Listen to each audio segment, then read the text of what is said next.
آج میں رسالت مآب صلی اللہ تعالی علیہ وآلہ وسلم کی زندگی کا ایک بہترین اور خوبصورت ترین واقعہ آپ کی خدمت میں پیش کرتا ہوں۔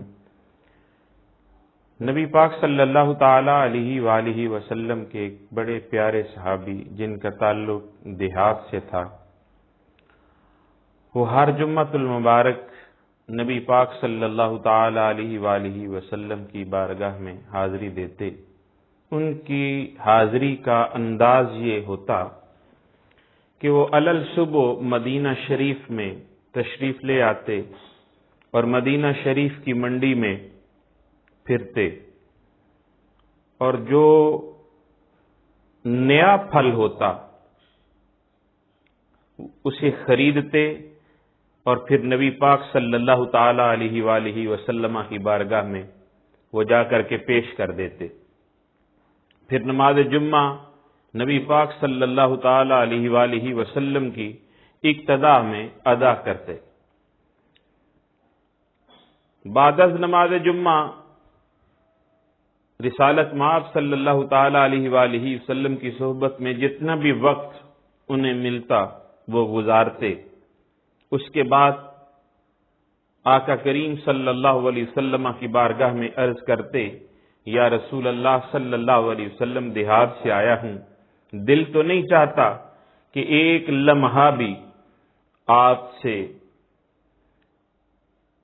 بغیر میرا گزرے، لیکن چونکہ میں نے واپس جانا ہے آپ سے اجازت چاہوں گا۔ نبی پاک صلی اللہ تعالی علیہ وآلہ وسلم خوش ہو کر کے اسے اجازت دیتے، ساتھ وہ یہ کلمہ بھی، یہ الفاظ بھی کہتے کہ یا رسول اللہ صلی اللہ علیہ وسلم، آج جو میں نے صبح آپ کی خدمت میں پھل پیش کیا ہے نا، یہ اتنے دینار کا آیا ہے، تو مہربانی فرمائیں وہ یہ دینار مجھے عنایت کر دیں۔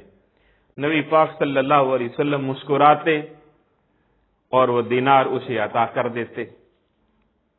یہ سلسلہ کافی دیر تک چلتا رہا۔ ایک دن مدینے کے تاجدار صلی اللہ تعالی علیہ وآلہ وسلم نے فرمایا کہ جب آپ کے پاس پیسے نہیں ہوتے تو آپ یہ پھل کیوں خریدتے ہو؟ تو وہ صحابی رسول تڑپ گئے،